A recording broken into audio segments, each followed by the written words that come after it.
Blog Talk Radio.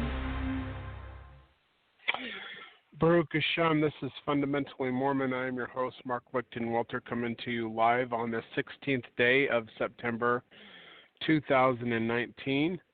The guest call-in number is 917-889-8827. That's 917-889-8827. There are 100 lines available for people who want to listen to this live. Also, after the reading, we will be opening up the phone lines for anybody who wants to call in with questions or comments. Today, we are going to be reading The Demise of the 70s. That's Chapter 7 of The Church and the Gospel by Ogden KRAUT. You can read the text to this at fundamentallimormon.com, and I've posted that link for that on the radio show and at it's facebook.com/LAZURUS1977. So tonight I'm just doing the audio, no video. I worked all last night and I stayed up all day with my kids. And then when my older kids came home from school, I took a nap, and so that's why we're doing it so late. My wife is asleep in the bedroom, so I'm not going to do the video like I like to do it all the time, but it's the studio's in our bedroom, and it interrupts her sleeping. So anyway, let's get right into this. Thank you for listening, everyone, and I will also be sharing this in the different groups that I am admin in on Facebook: LDS Last Days Prophecy and Gospel Discussions, LDS Gospel Mysteries, and Latter-day Unity, to name a few. Also, you can find these the links to the audio and the text at Zion's Redemption Bookstore, and you can find the audio on iTunes by searching Fundamentally Mormon or blogtalkradio.com/Fundamentally Mormon. The Demise of the 70s, Chapter 7, The Church and the Gospel by Ogden KRAUT.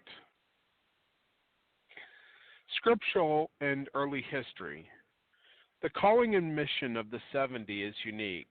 They have been associated with the mission of nearly all of the chosen servants of Jehovah. Scripturally, they are first mentioned among the ancient Israelites at the time of Moses, quote, "And Jehovah our Elohim said unto Moses," or Moshe, "Gather unto me 70 men of the elders of Israel, whom thou knowest to be the elders of the people, and officers over them, and bring them unto the tabernacle of the congregation, that I may stand there with thee. And I will come down and talk with thee there. And I will take the Spirit which is upon thee, and I will put it upon them, and they shall bear the burden of the people with thee, that thou bearest it not thyself alone." Numbers chapter 11, verses 16 through 17. And Moshe, or Moses, went out and told the people the words of Jehovah their Elohim, and gathered 70 men of the elders of the people, and set them around the tabernacle. And Jehovah came down in a cloud, and spake unto him, and took of the Spirit, or the Ruach, that was upon him, and gave it unto the 70 elders. And it came to pass that when the Spirit rested upon them, they prophesied and did not cease. Numbers chapter 11, verse 24 through 25.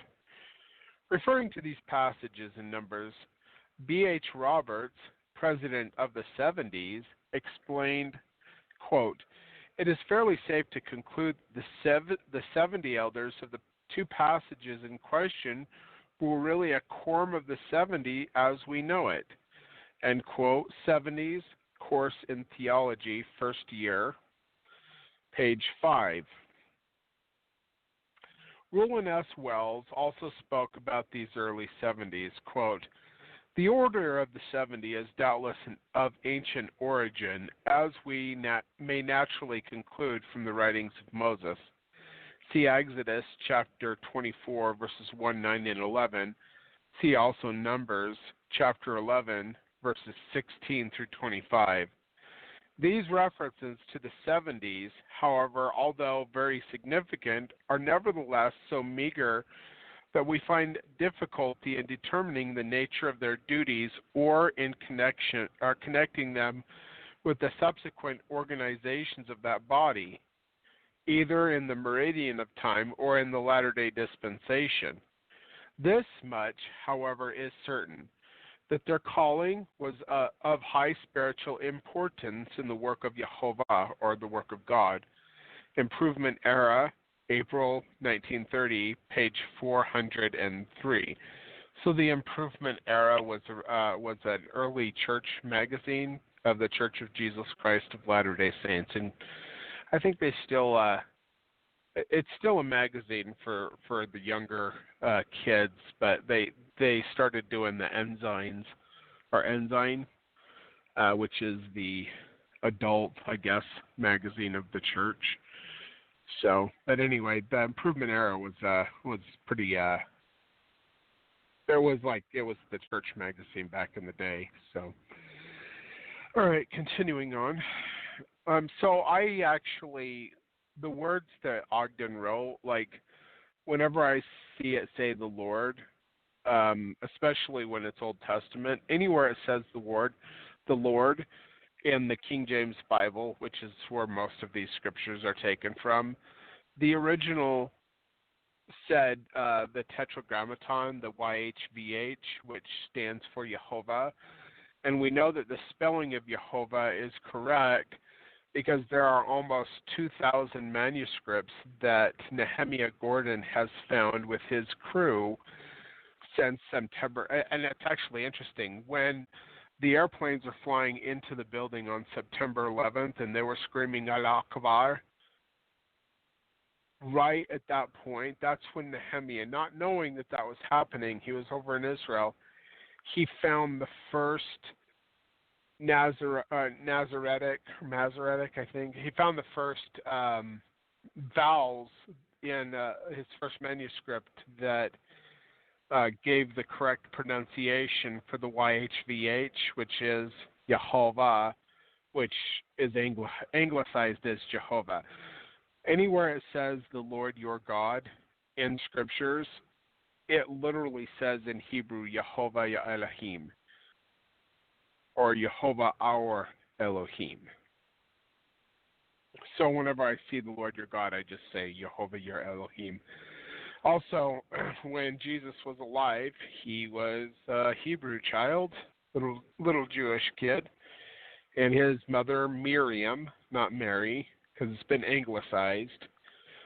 Miriam, or actually I don't know what the name for daughter is. If it was a son, it'd be Ben, but I can't remember what the name for the. Anyway, but Miriam was the daughter of Yosef, and also the wife of Yosef. So her dad's name was Yosef, and her husband's name was Yosef, and they named their son what the angel Gabriel told him to name him, which was Yeshua HaYoshia. And what that means in Hebrew is name him salvation, which is what Yeshua means. For he shall save his people. That's what Jesus' name is. His name never was Jesus. That's transliteration. And the first time I ever found that was reading Jesus the Christ by James Talmage, which he was an apostle in the church back in, I think in the 20s and 30s, even the teens, maybe 1920s. But anyway, he published his book, Jesus the Christ, and I think it's on page 38, where I first learned the Hebrew name of Jesus, which is Yeshua. So whenever I refer to Yeshua, that is what the Gentiles called Jesus, but there's no J sounds in the Hebrew alphabet. And when they were preaching, the Hebrew people were preaching to the Greeks and the Romans, they couldn't say Yeshua, they would say Yeshua. And eventually it became Jesus, Yesu, and like over the years it has grown into different names. So like people down in like in Spanish countries, they don't say Jesus, they say Jesus. Well, speaking of the same person, they have a different name for him, but when he was alive, his name was Yeshua. So Yeshua established his church with the council of the 70 and gave them power in their ministry, or he gave them authority in their priesthood. When they returned from their missionary activities, they reported astounding success. Quote, and the 70 returned again with joy, saying, Lord, or Adonai, because that's what that actually translates to, Adonai, even the devils are subject unto us through thy name. Behold, I give unto you power to tread on serpents and scorpions, and over all the power of the enemy, and nothing shall by any means hurt you. See Luke chapter 10, verses 17 and 19. In our own dispensation, Jehovah, our Elohim, again designated a quorum of men to be the 70s. It was established in 1835, just 2 weeks after 12 men were called to be apostles. B.H. Roberts, who was a president of the 70 back in the 20s, recorded Joseph Smith's description of that occasion. Quote, on the 20, and B.H. Roberts is actually the last person to write a comprehensive history of the church. Up until currently, they're writing the history of the Mormon people, and they call it the Saints. And the LDS Church is actually commissioning that work right now. But the last great volume of history was done by B.H. Roberts, the comprehensive history of the church, which was written out in article form and then composed into a book. And I think there's either 5 or 7 volumes. Anyway, continuing on. On the 28th of February, the church in council assembled commenced selecting certain individuals to be 70s from the number of those who went up to Zion's with me in the camp. Doctrinal History of the Church, Volume 2, page 201. So the Lord revealed to me a number of years ago that the difference between a 70 apostle and one of the quorum of the 12, if they're ordained correctly and they're actually apostles and are witnesses, the 12 are supposed to be special witnesses to the whole world who have both seen and embraced the Savior. So people like Peter, James, and John and the apostles of Yeshua in his mortal ministry, like he appeared to them after his resurrection, and he said, handle me and see, for a spirit hath not flesh and bones as ye see me have. But Paul became an apostle who was called Saul. He saw Yeshua in a vision on the way to Damascus, I think, Emmaus or Damascus. Anyway, he saw Yeshua in a vision, but he never embraced him. He was a 70 apostle. So when he talks about being an apostle, he was never one of the 12. He was one of the 70s. Anyway, but that's the difference between a 7. That's what's supposed to be the difference between a 70 and a 12. Is that as a 12 is handled him and seen, and a 70 has only seen in vision. So let me just address my son. Keep your tongue in your mouth, please. He's like got his tongue hanging out of his mouth. Like he's like sitting here listening to me and playing video games, and he's chewing on his tongue. And I'm like, seriously, child.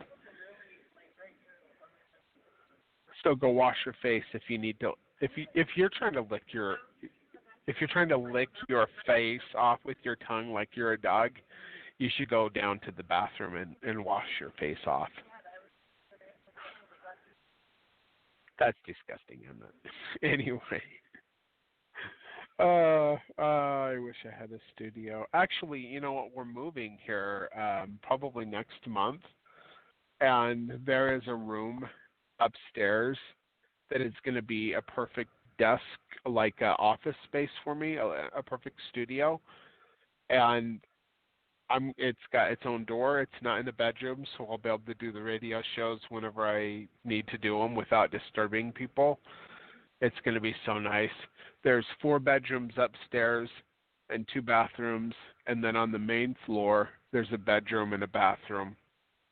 And then downstairs needs to be finished, but there's going to be a family room and 2 bedrooms and a storage room. So we are really excited. It also has 10 acres of property. I think it's about 7 acres is where the hay is, complete with irrigation. We'll have 26 shares of water and pasture in the back, and it's got a garage and plenty of storage. We are extremely excited. So, and once we get settled in there, I'll be able to do my videos and my radio shows from my studio office anytime I want. So, and once we get the basement finished, my wife will have her own office space on the main floor where that bedroom is, and the 2 oldest will be downstairs by the family room, and the 3 youngest will be upstairs, and they'll all have their own rooms, and it's going to be awesome. So, anyway, tangents aside, we're on page 85 of The Church and the Gospel for those of you following along. You can find these for free to read at OGDENKRAUT.com, or just go to Fundamentally Mormon. And I just posted all the text to what we're reading tonight. So anyway, B.H. Roberts explained how Joseph Smith set up the 70s in the church government. I'm sorry, I got to read that again. B.H. Roberts' explanation of how Joseph Smith set up the 70s in church government could be graphically represented as follows.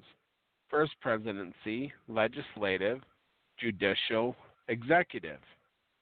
High priests, 12 apostles. Actually, it drives me nuts. So the difference between a high priest and an elder is a high priest is meant to stay in one place and rule over the church in their locality, but an elder is supposed to travel. So the 12 apostles were only meant to be elders, and the 70s were meant to be elders as well, and they would travel the earth and do missionary work. They were not supposed to have the home in Zion according to Joseph Smith. Now, lots of things have changed since the restoration and foundation of the church, but they never were changed by revelation.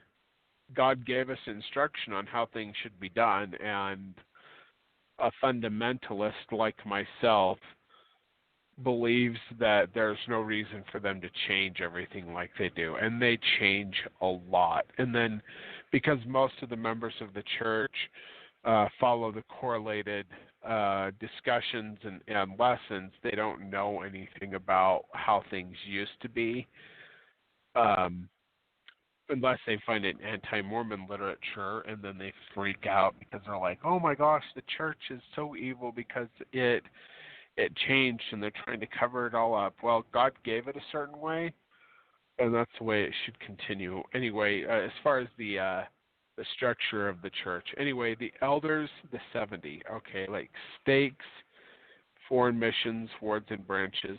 Actually, I was just talking to somebody about this on Facebook, and they were saying, there's 16 million members of the LDS Church, and I said, well, those numbers are inflated. And he said, what?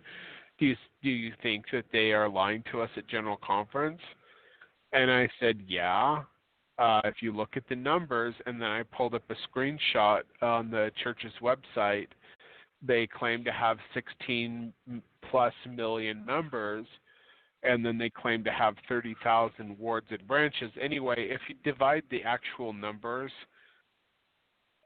from from wards and branches to the actual membership of the church, according to their numbers, there should be 534 members average in each ward and each branch. Now, if a branch gains over 100 members, like I wouldn't know what the numbers are, but I think it's like 100 or whatever it is, they have to split the branch or they have to make it into a ward. Now, if a ward gets too many members, which is not 534, they get too many members, then they have to split the ward. When they get down to a certain point, they have to actually close the ward and divide the members up or turn it into a branch. Like that's what happened in my ward where I live in Emory County. When we first moved here 3 years ago, there were so many people in the ward every week that when we would go into church, they had the overflow open and there were lots of people in the overflow. And then over the course of 3 years, people started learning about the deception and the lies and the changes and stuff, and they stopped going to church. And I think it's so stupid because, like, they created this controversy. I don't tell people who I am or even promote my podcasts within the area where I live.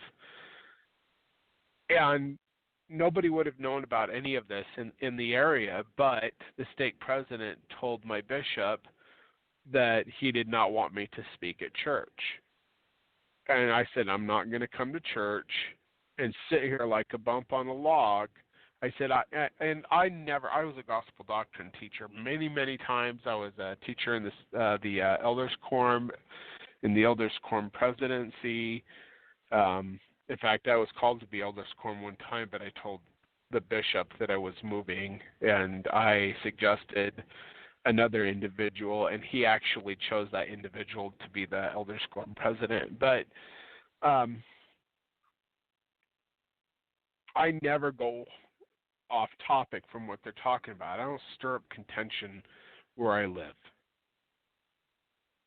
And I never would. People would never know about my claims or these radio programs in this area, except that they had to make this big controversy about it, and then everybody started like listening to my stuff. And it's funny, when I was at what do they call it? Where they take the kids field trip. Anyway, we're on a field trip with my little at the time 3 to 4 year old daughter. I guess she was 4 when that happened. She still is 4, by the way. Anyway, one of the kids came over and he tugged on my shirt and he says, "My mommy and daddy were watching you on TV last night." Well, apparently they had a smart TV and they were watching my YouTube videos.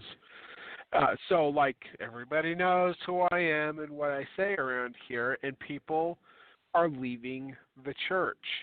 So much so that there were so many members that had left the church that, and not like, they just weren't going to church anymore.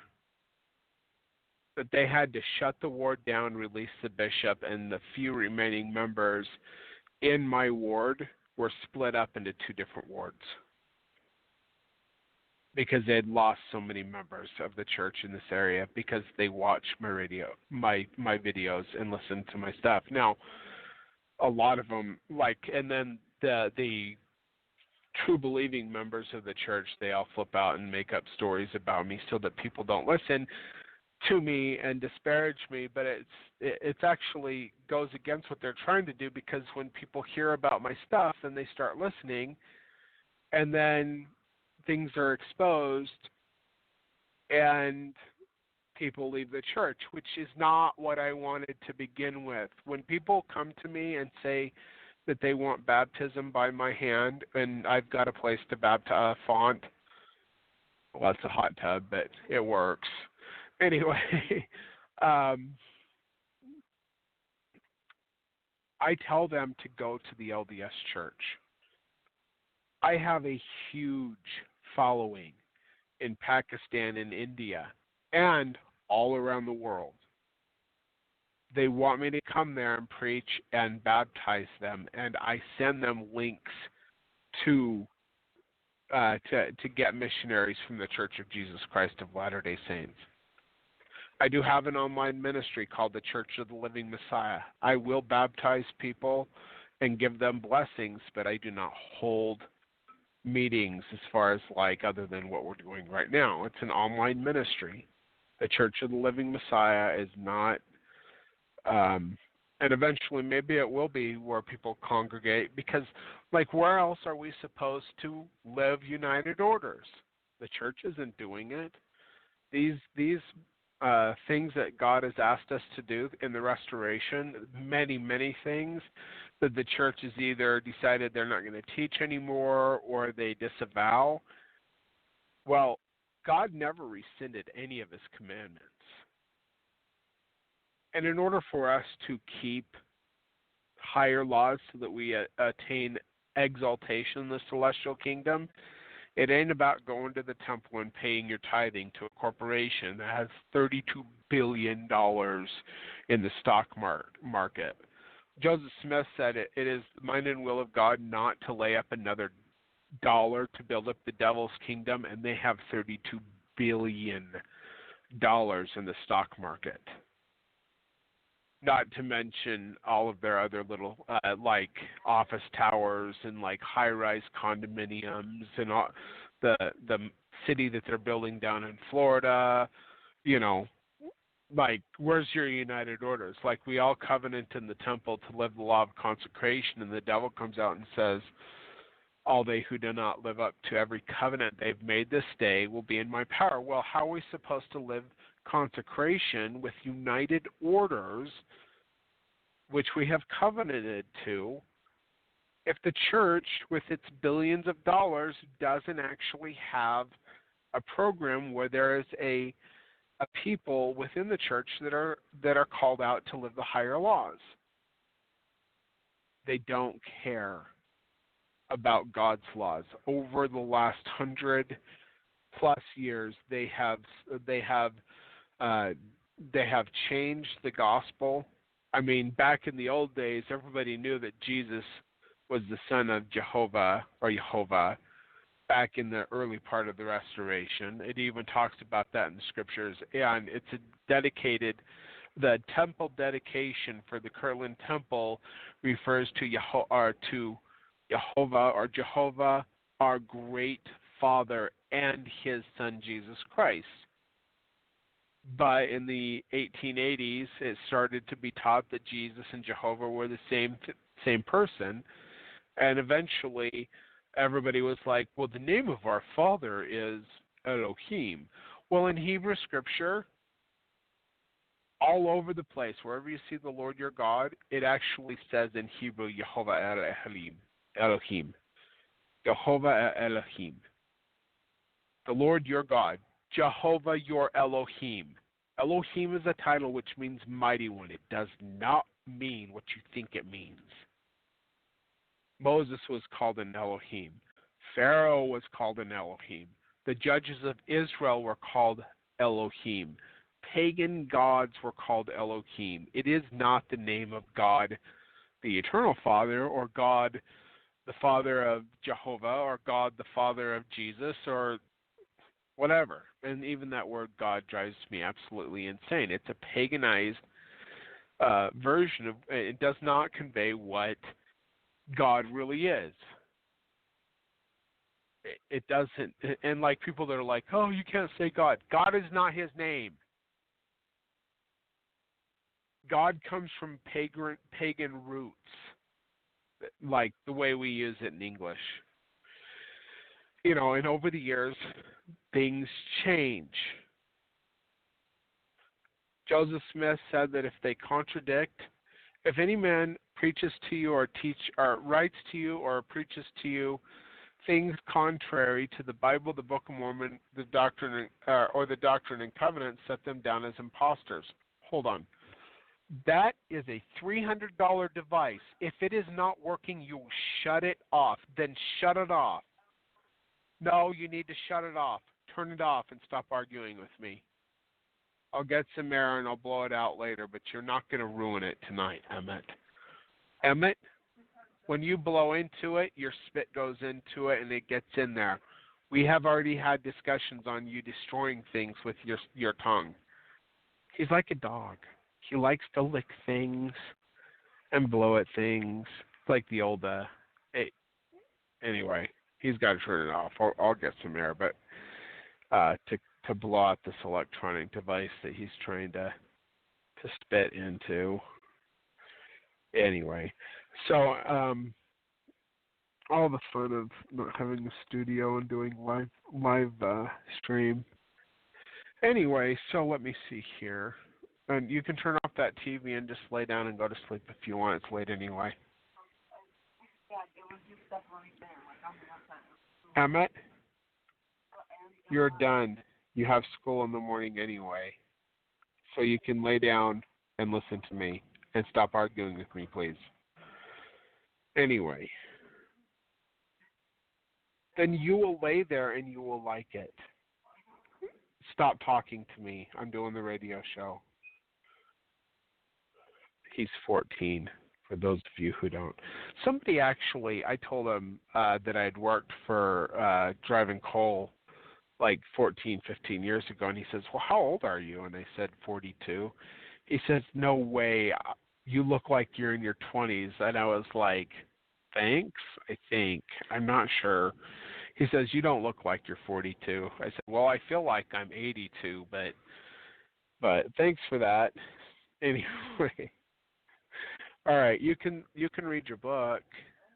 Okay, all right. He claims that he only needs 3 hours of sleep a night. Oh, 4.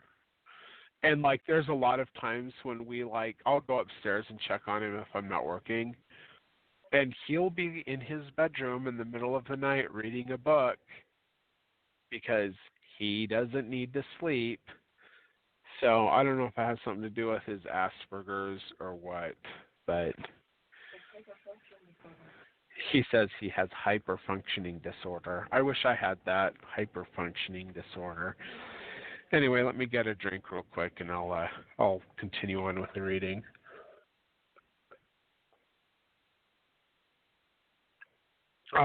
Nothing better than water. Hold on here.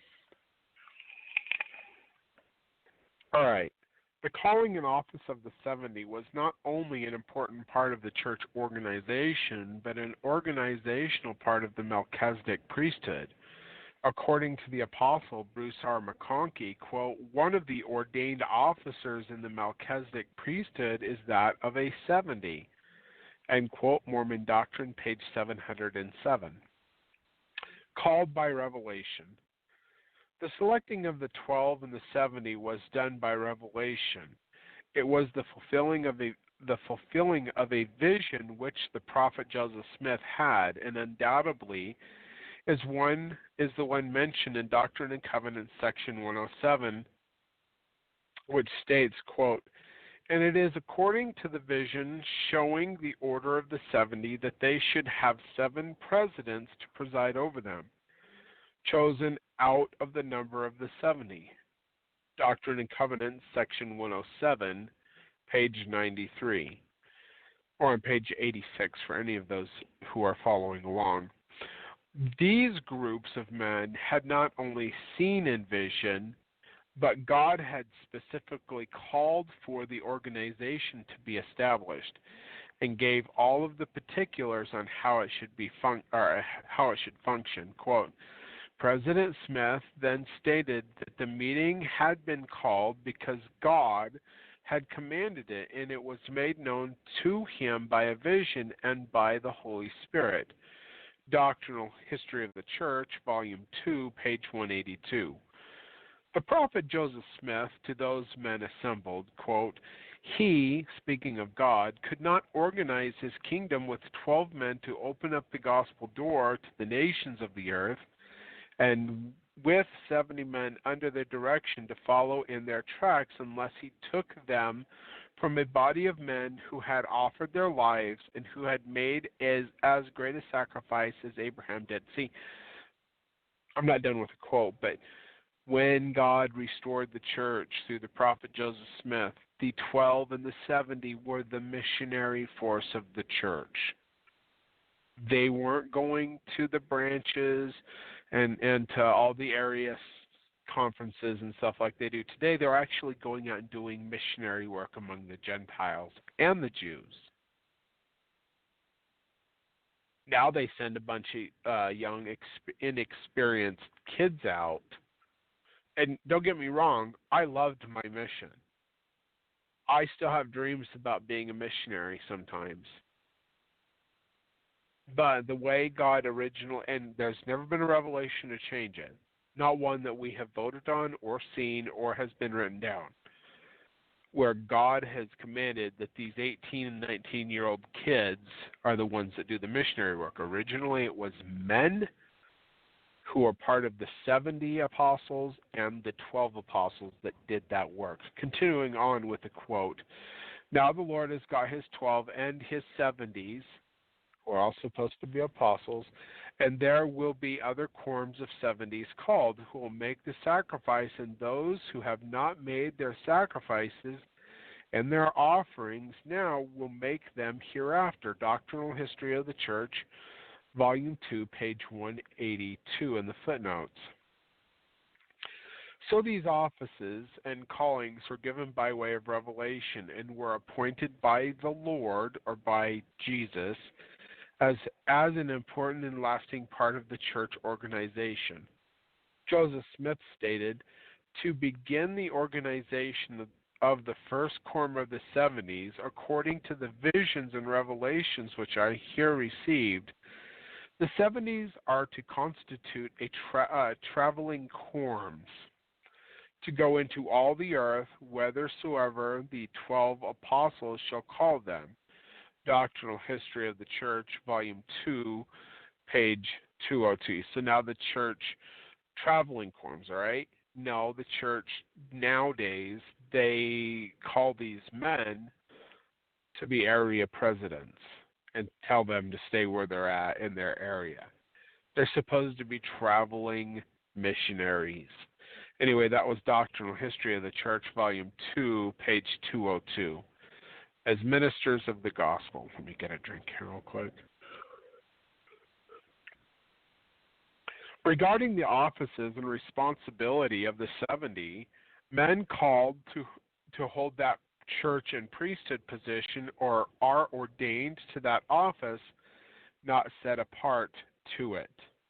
So that's the way it should be. They should be ordained to the office, not set apart to it, right? Hence, every man who is ordained a 70 has the calling to act as a missionary. For if Jesus or Yeshua clearly outlined the duty of the 70 as being ministers of the gospel to the nations, quote, "The quorum of 70s, which quorum is instituted for traveling elders to bear record of my name in all the world, wherever the traveling high council, mine apostles, shall send them to prepare a way before my face." Doctrine and Covenants, section 124, verses 138 and 139. Joseph F. Smith made his exhortation to the saints in 1905 when he stated, "Gather in the strong and vigorous, the young, the able-bodied, who have the spirit of the gospel in their hearts, to fill up the ranks of the 70s, that we may have ministers to preach the gospel to the world." October Conference, 1905, page 96. See, things have changed over the years. Back in Joseph F. Smith's day, who was the 6th president of the LDS Church, they knew that the 70s were missionaries. They were apostle missionaries that would go out over the earth to preach the gospel. For over 50 years, the 70s carried the burden as the call as missionaries abroad. Of the total number of missionaries, the percentage of 70s responding to missionary work continued to rise until the turn of the century. I've got to say this too. If we were under the perfect government of God as He has tried to redeem, to restore, we would have united orders. And these men who are called to be 70s would have their families taken care of within the United Orders. Brigham Young said that he wept because there was not one correctly constituted ward in the church. They're all out of order. And Jesus told us in Doctrine and Covenants, section 85, that he would have to send one mighty and strong. He never says the one mighty and strong, by the way. It drives me nuts when they're like, I can't wait till the one mighty and strong comes. Well, there's no the one mighty and strong. There's actually 15 for this earth. And I've talked about that in other places as well. But he would send one mighty and strong to set the house of God in order, which implies that it would become out of order, which it already had been unraveling. And in section 124, Jesus gives them the last warning. He says, if you will not be obedient unto the things which I command you, you shall be rejected as a church with your dead.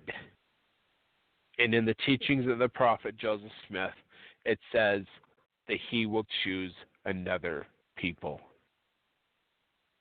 And basically what he was teaching is that if Zion will not purify herself, that he would choose another people to carry on his work. So when the LDS Church gives you the false doctrine that there can never be another apostasy, they're lying to you straight to your face. It's as bad as somebody who pulls out his junk and pees on your leg and tells you it's raining. But you wouldn't know that if you only knew the correlated history of the church, because they want to keep things from you.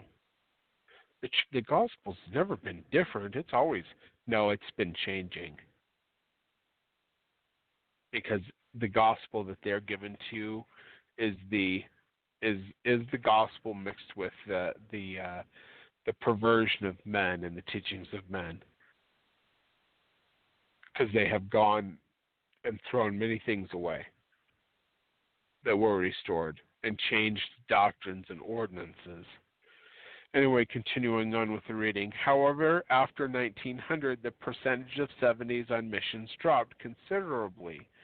From then on, the 70s were never again to reach even 1/3 of the missionary force. And there's nothing wrong with people going out as member missionaries. I don't think there's anything wrong with that. We should all be lights, and like Jesus said, that we should be a light on the hill, right? But the 70s were called to be traveling missionaries. That was the missionary force that God restored to the prophet Joseph Smith.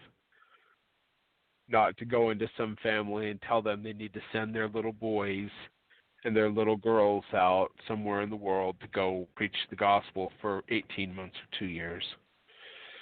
That there should be mature men who are called to be 70s who are able to do missionary work and not be a bunch of kids that you got to babysit all over the world and give them like scripts that they need to say because they don't have enough information in their brain to be able to actually do what somebody like myself, who has been studying the gospel for the last 20-something years in depth, can do. Anyway, the following figures show the decline of the 70s in the foreign missions after 1900. In 1900, there was 92%. By 1905, there was 27%. By 1910, it was 19%. By 1915, 17%. 1920, it was down to 12%. 1925, it was down to 9%. By the time 1930 came around, it was down to 8%. And then it went up a little bit in 1935 to 11%, 1940 up to 27%, but then it dropped in 1945 down to 9%. 1950 it dropped down to 7%, and then by 1970 it was less than 1%. Taken from let's see here. The Role and Function of the 70s LDS History by James N. Garten, I guess. The Lord Yeshua has clarified, however, that it was not the responsibility of those in the other priesthood offices to take the gospel to the other nations.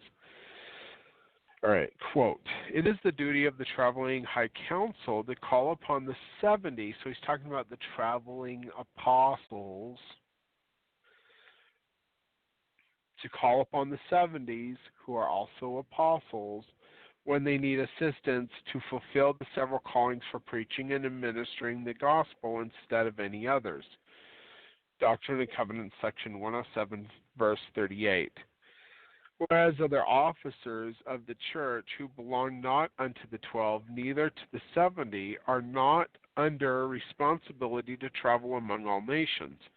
Doctrine and Covenants, section 107, verse 96. 70s as apostles. The office and calling of the 70s are very similar to those of the 12 apostles. In fact, they were once called apostles, and they should still be called apostles, but anyway. The prophet Joseph Smith referred to them in that terminology in December of 1835. Quote, this day the council of the 70 met to tender an account of their travels and ministry, since they were ordained to that apostleship. Doctrinal History of the Church, Volume 2, page 346. Later, when the Kirtland Temple was dedicated, the prophet arose and said, quote, I next called upon the quorums and congregation of saints to acknowledge the presidents of 70s who act as their representatives, as apostles and special witnesses to the nations, to assist the 12 in opening up the gospel kingdom among all the people who uphold them by their prayers, which they did by rising. Doctrinal History of the Church, Volume 2, page 418. Because of the similarities in the calling and mission of the 12 apostles and the 70 apostles, the distinction between the two councils should be almost indiscernible.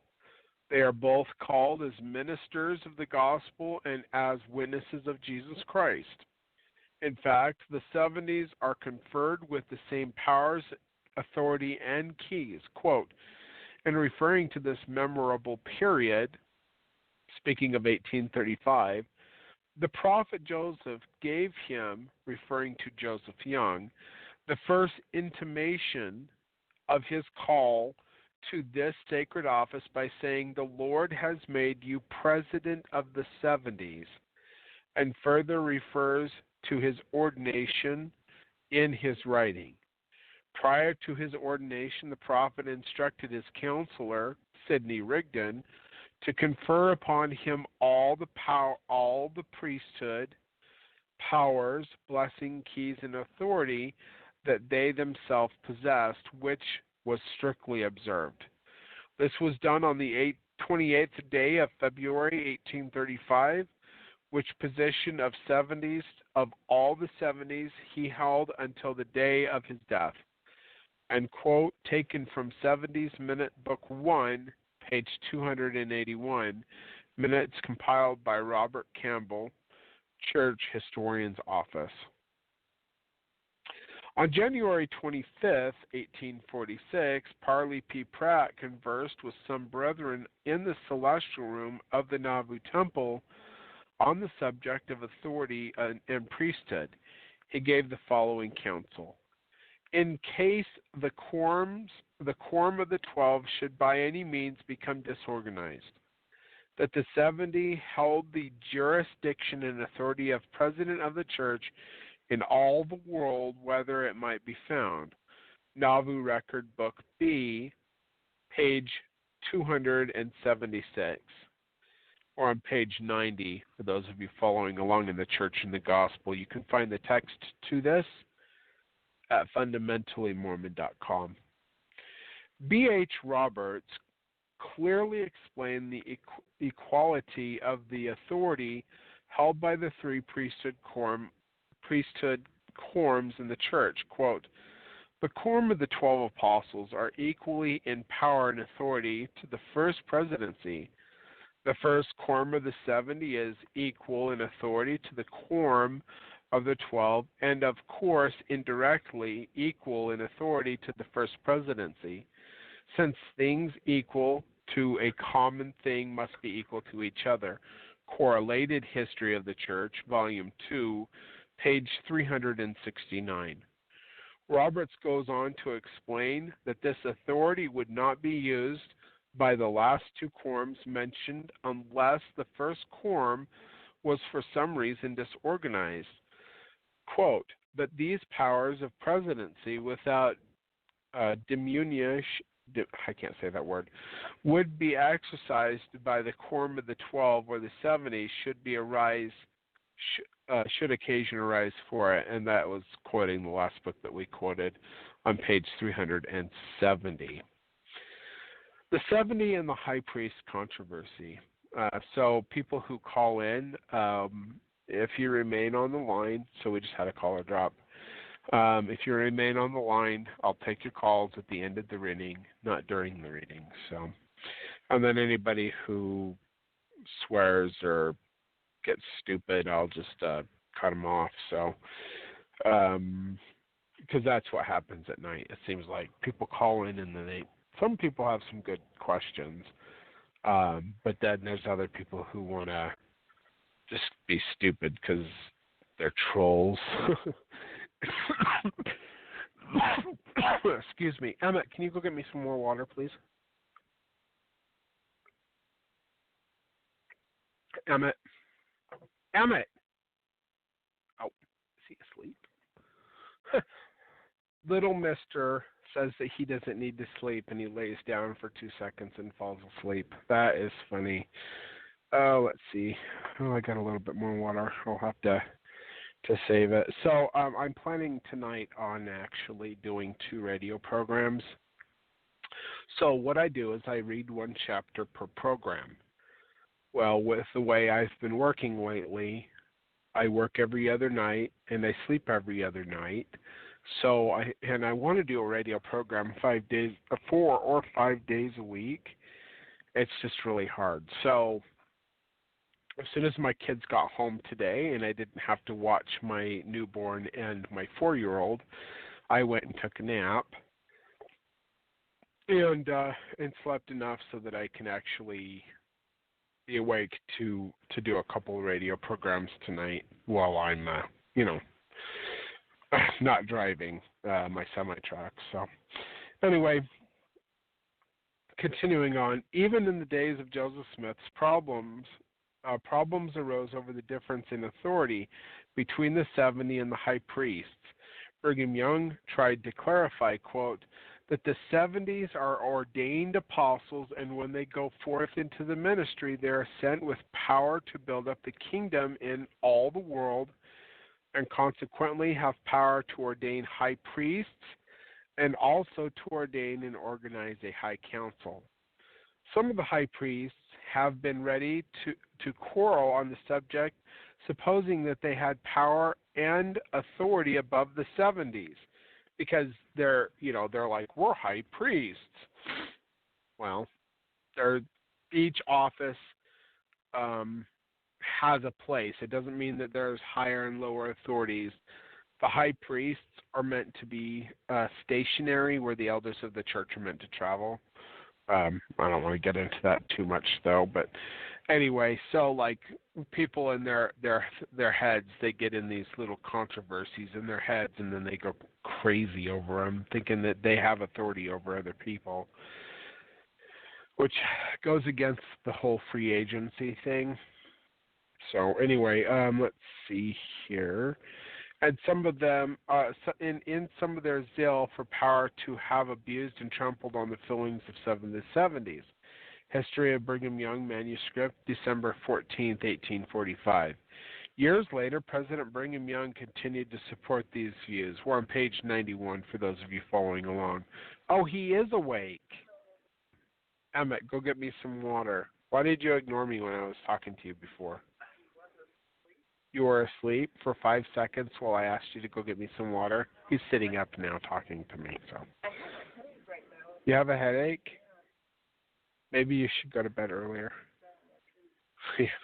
Anyway, continuing on. Go get me some water if you're going to be awake. Actually, fill up this one and this one so that I can have enough water to do the program. And I'm bringing me down 2 sodas, please. Because I'm going to be sitting here a while. What? No. It's not midnight yet.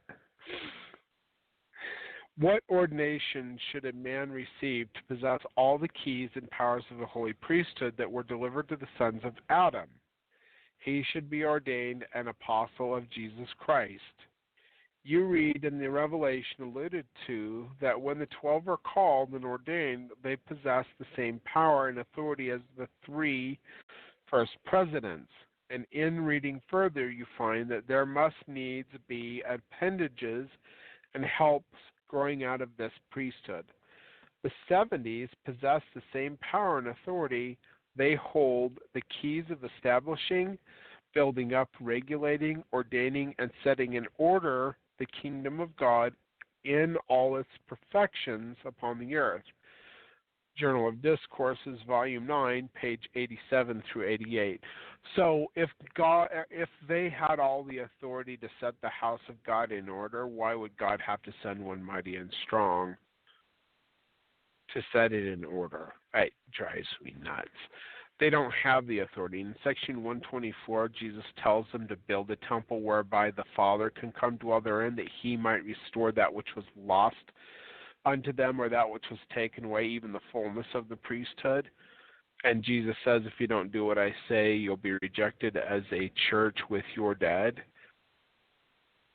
Well, they never got the fullness of the priesthood. The Father never came down. No angel ever came down. Jesus never came down. Nobody from the heavenly realm, from the Shamaim, came down to give that fullness of the priesthood to the church.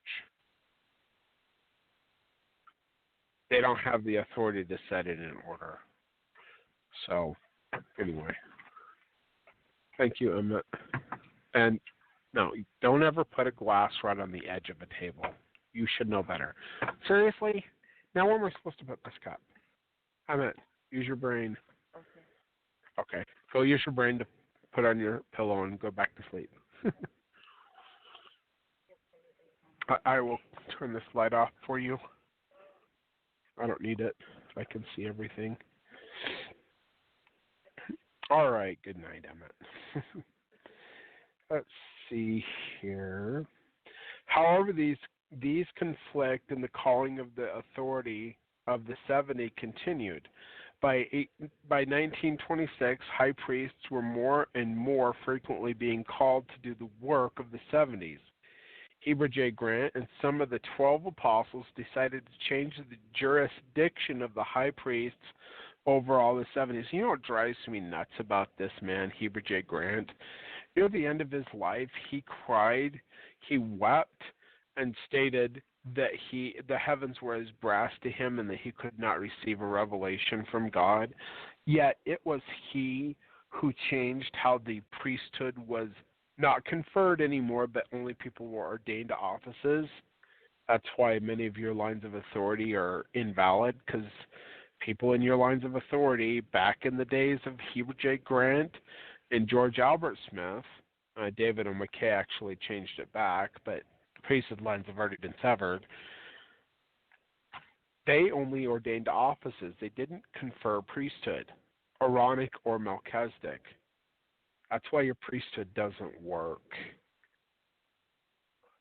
But there was a lot of things that Heber J. Grant did. Like, this was all during Prohibition, when in the United States of America they made it illegal for people to possess alcohol.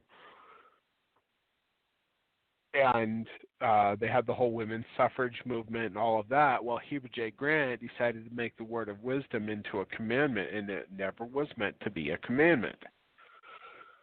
Like, people flip out when they find out that Brigham Young actually required each wagon to have like 2 pounds of coffee with them. Like there was a list of things that they had to have in order to go on the trek from Nauvoo out to the Great Basin in what is now called Salt Lake City. You had to have coffee with you. They had tobacco as well. Brigham Young and Joseph Smith loved him a cigar. He also drank wine and whiskey. In fact, it was funny. Emma Smith was on a boat ride down to St. Louis to do some shopping for a while. Anyway, while she was gone, Joseph got it in his head that he needed to help his good friend out, Porter Rockwell. They'd been friends since they were child. Porter Rockwell came out of Palmyra with Joseph Smith. He's like one of the OG Mormons, right? Anyway, but Joseph Smith wanted to give him a job. So he cleared out some of his store in Nauvoo and made a whiskey bar, and Orrin Porter Rockwell was the bartender. Well, when Emma came home, she didn't like that too much, and she freaked out and went somewhere else and said she wasn't coming home until he fixed it. So, and on the day he was martyred, Joseph Smith and Hiram, they had a bottle of wine there. You know, it's funny. I was taking a tour of Nauvoo, and I asked some of the historian missionaries about these things, and they didn't want to really say much, but they did confirm like some of the stuff I learned in church history. But you know, they've got their scripts they're supposed to keep, and they don't want to be saying things that might cause people's eyes to raise. But I don't mind. I know I know Joseph Smith was a prophet, and just because he drank whiskey and wine from time to time or rode around on horseback with a big fat cigar in his mouth doesn't mean he wasn't a prophet. It's this whitewashed history and these lies from these imposters that have made it so that you think that people have to be a certain way to be a prophet. God will choose who he wants, whether or not they're Wild West material. I guess Brigham Young and Joseph Smith weren't Wild West material, but they, you know, Orrin Porter Rockwell, of course he wasn't a prophet. Anyway, it doesn't matter. I need to get back on my reading. They held the opinion that the 70s did not hold enough authority to ordain high priests, patriarchs, and set apart bishops, stake presidents, or to organize wards. So, even though Joseph Smith or Brigham Young would state that they have the authority to do these things, later on, when these apostates get in charge, they change things, and they're like, well, they don't have the authority to do what the leaders of the church before said they did have the authority to do. That's how apostasy happens. And it's just like I've said before. Like, how am I an apostate for going back to the fundamental roots of Mormonism? And if the church has changed away from those fundamental roots, how are they not apostate? So they'll disparage me and say I'm an apostate. But how can I be an apostate from an apostate church? Meaning, how can I be an apostate from a church that is in full apostasy? And if God sends or decides to send me or anybody else like Yirmiyahu or Ishia or whatever, Jeremiah or Isaiah or any of the other holy prophets to tell the people to repent, and I come from out of the, like Samuel the Lamanite, who are any of you to say that I'm a false prophet or apostle when I'm trying to get you to go back to your roots, to turn back to the first works, as Yeshua told John through the book of Revelation. Well, you know, turn back to your first works. Anyway, number one, B.H. Roberts jumped to the defense of the 70s and wrote a long letter to Heber J. Grant and the 12 concerning this issue. He quoted many scriptural references and also related how how those same problems had been resolved by Joseph Smith and Brigham Young. See, these guys, they get called to be these leaders, and they don't even know what Joseph and Brigham and others said about these things. They are just going to do whatever they want, and if they do something different, well, that's the way God wants it to be, because God will never let the church be led astray by false prophets, right? How did the early church go into apostasy if that were true? God actually values your free agency so much that even though he restores something, he'll let it go into apostasy because of free agency. You can look at the history of the world to see how things have been to know that that's true. Joseph and Brigham Young. His objects held off any administrative actions for several years. Then in 1941, John A. Whitsoe announced, the expanding church has made it difficult, if not impossible, for the Council of the 12 to perform to their full satisfaction and many duties placed upon them. Therefore, at the late General Conference, 5 men, high priests, were called to act as assistants to the 12. This action shows the adaptability of the church to changing, increasing conditions without violating in least the divinely established order and organization of the church. They had to say that because they knew that people knew that that wasn't how things were supposed to be done. And they're like, well, we're just flexible. No, you're an apostate. You're apostate. Own it. Own what you were. You are an apostate when you change how God asks us to do things. Anyway, but that's the Improvement Era, May 1941, page 288.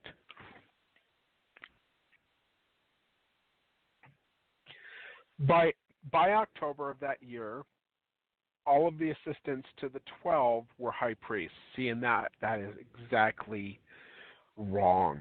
That is not how God restored things to be. High priests, they're not supposed. Oh, it drives me nuts. And if you want to get into more detail on this, Ogden wrote a book called The 70s, which you can find at ogdenkraut.com. Click on Read Ogden's books and then scroll down in alphabetical order. The book is called The 70s. It's a really good book. It's a comprehensive book on what the 70s were and what they became.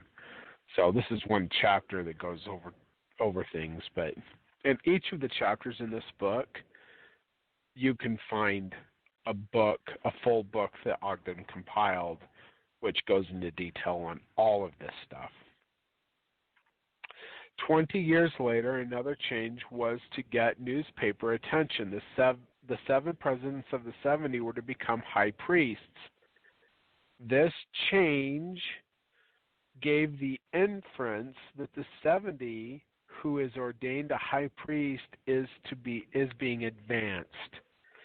See, and Joseph Smith said that if you ordain somebody to the 70 and you find out they're high priests, you release them and send them back to where they're supposed to be. Because once you're ordained to 70, you cannot be an assistant to the 12 or one of the regular 70s. Now, you can be a standing minister in the first presidency or in the seven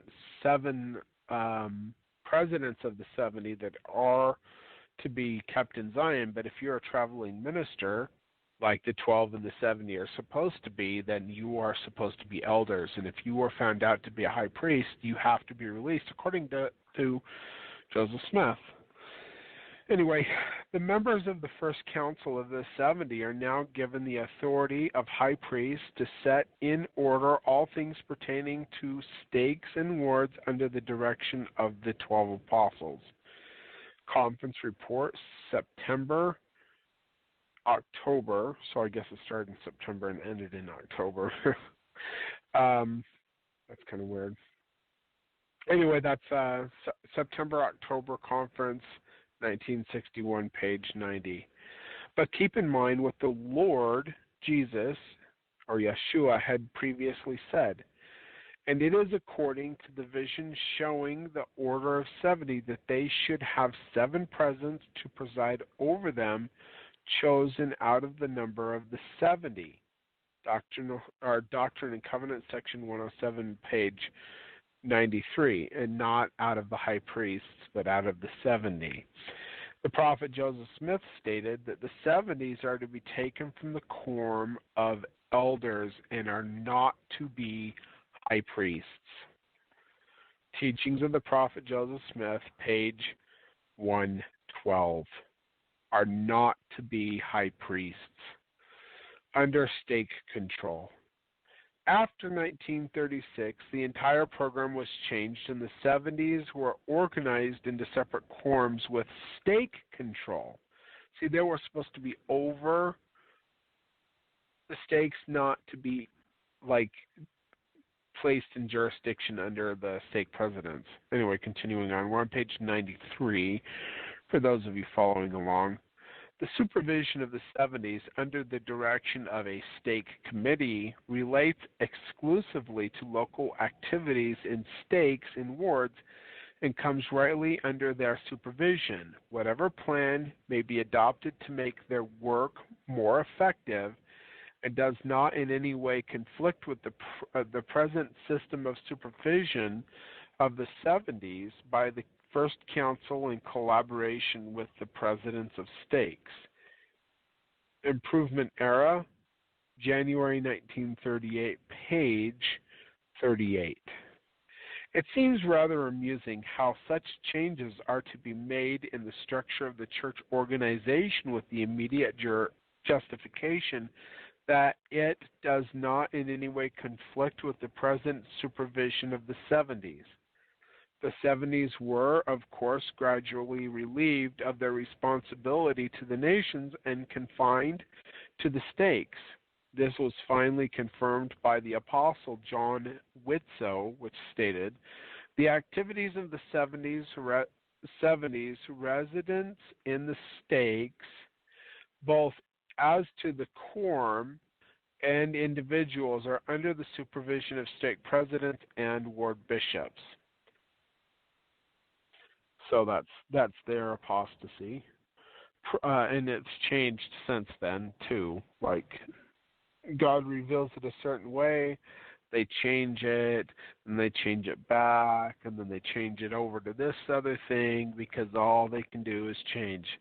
The gospel is eternal. If they change it, it means they're not from God.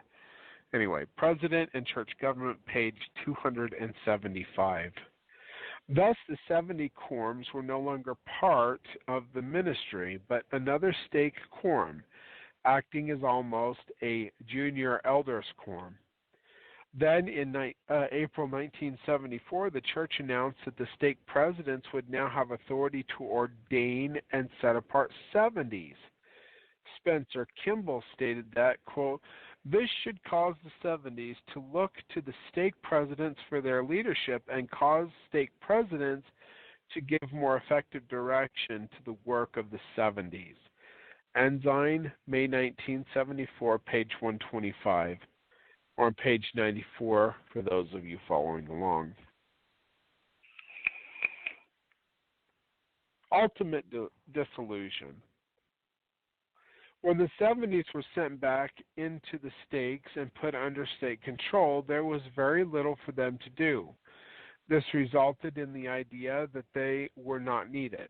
So on October 4th, 1986, the church announced their decision to disband the 70s in the church. The next day, the coup d'etat, or the coup de grace, was announced publicly to the media.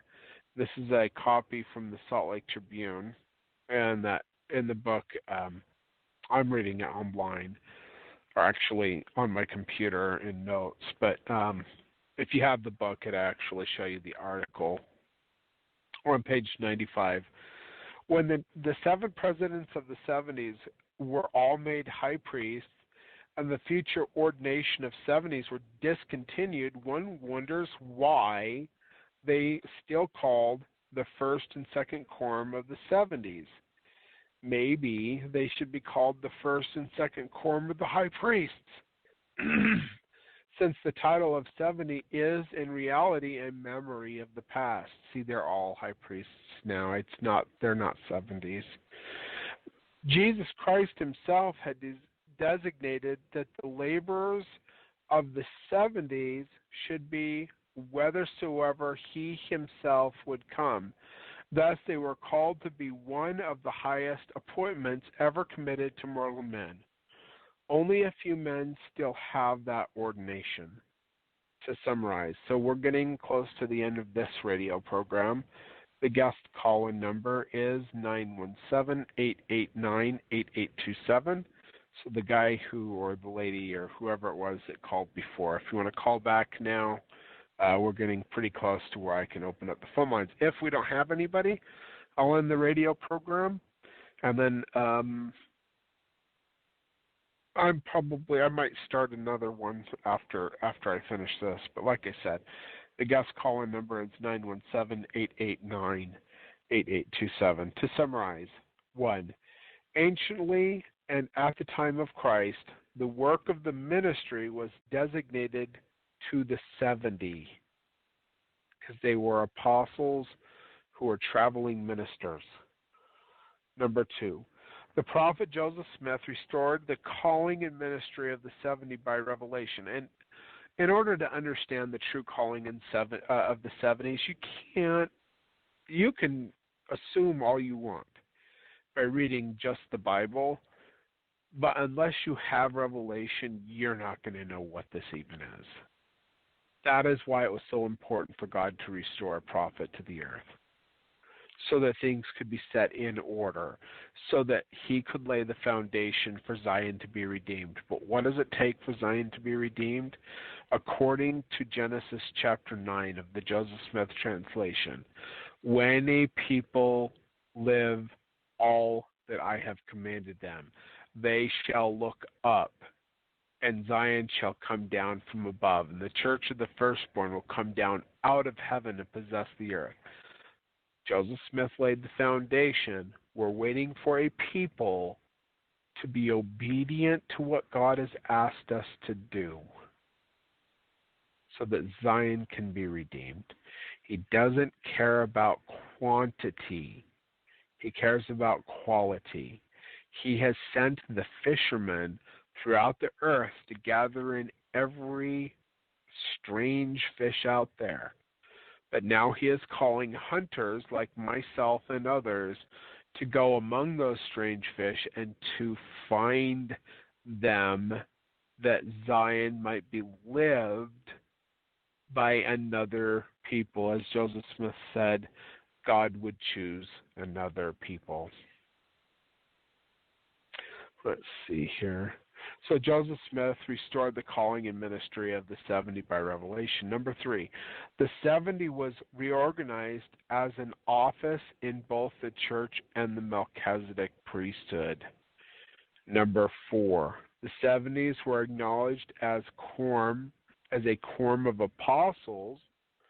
They were called 70 apostles, and given the same authority, calling, and keys as the 12 apostles. Remember what the difference is? A 70 apostle is a witness who has seen Jesus either in a vision or with his own eyes, but the 12 were the ones that Jesus said, handle me and see, for a spirit hath not flesh and bones as ye see me had. Now, Dallin H. Oaks is a member of the 12, but he knows and he has stated that they have not had those experiences, because they are not truly prophets, seers, and revelators. Number 5. By the turn of the century, the church began to send elders and high priests as missionaries instead of 70s. Change. Number 6. Later, the church called on the high priests as assistants to the 12, and the 2 quorums of the presidents of 70s were made high priests, which is exactly against how God restored it. Number 7, the 70s were put under state control with little to do in the ministry because they're in apostasy. Number 8, finally, the office of the 70 in the church was totally disbanded. So we don't have any phone calls, and I'm going to make sure to post all of this to all of the groups here. Hold on. I got to turn this off. Turn that off. All right, I think it's off. Anyway, I'm just trying to see what the next chapter is called, so that you can know. And that one specifically that we just did. It's called The Demise of the 70s, Chapter 7 of the Church and the Gospel by Ogden KRAUT. So the next chapter we're going to be going to is Chapter 8, and that chapter is called The Gathering of Israel, Chapter 8 of the Church and the Gospel, and I'll post that also at fundamentallyMormon.com so people can read it. So anyway, since we don't have any guest callers and there's no one in the chat room, we're going to end the program. Thank you, everyone, for listening. Please like, share, and subscribe. Don't forget, you can find these at Apple iTunes in the podcasts section. And you can also listen to my old programs, The Kingdom of God or Nothing, where I have covered many, many more books of Ogden KRAUT. I think there's 460-plus episodes there. So back then, I would read for 2 or 3 hours and just go through as much as I could get through. Now I actually just do one chapter a day. And if the chapter is only a 20-minute read, that's how long the program is, because that's the way it's going to be. So anyway, when I come back on, we'll be reading the next chapter, like I said, The Gathering of Israel. But until then, everyone take care, God bless, and shalom. Goodbye.